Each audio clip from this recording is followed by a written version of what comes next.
দেশে হামের সংক্রমণ উদ্বেগজনক হারে বৃদ্ধি পাচ্ছে।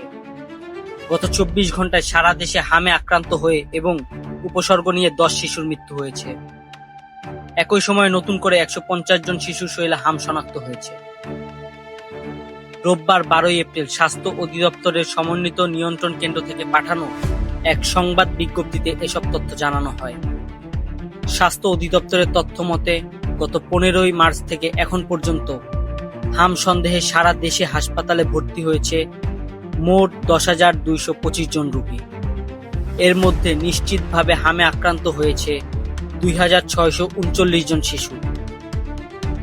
অন্যদিকে চিকিৎসা শেষে বাড়ি ফিরেছে 7,656 জন শিশু। গত 24 ঘন্টায় মারা যাওয়া 10 শিশুর মধ্যে 4 জনের ক্ষেত্রে হাম নিশ্চিত করা হয়েছে, আর বাকি 6 জন উপসর্গ নিয়ে মারা গেছে। স্বাস্থ্য অধিদপ্তরের তথ্য মতে গত 15 মার্চ থেকে এখন পর্যন্ত হাম এবং এর উপসর্গ নিয়ে মোট 151টি শিশুর মৃত্যু হয়েছে।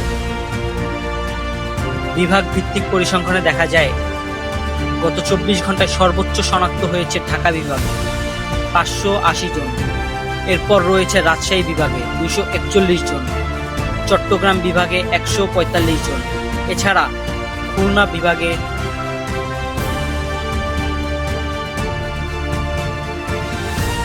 খুলনায় 102 জন, বরিশালে 76 জন, সিলেটে 49 জন, রংপুরে 41 জন এবং ময়মনসিংহে 34 জন শিশু আক্রান্ত হয়েছে। স্বাস্থ্য অধিদপ্তর জানিয়েছে বর্তমান পরিস্থিতি নিয়ন্ত্রণে কাজ করছে স্বাস্থ্য বিভাগ।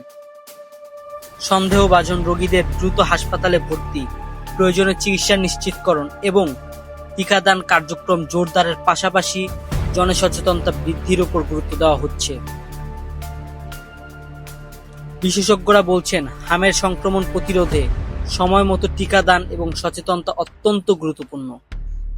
এ পরিস্থিতিতে অভিভাবকদের সতর্ক থাকার আহ্বান জানানো হয়েছে।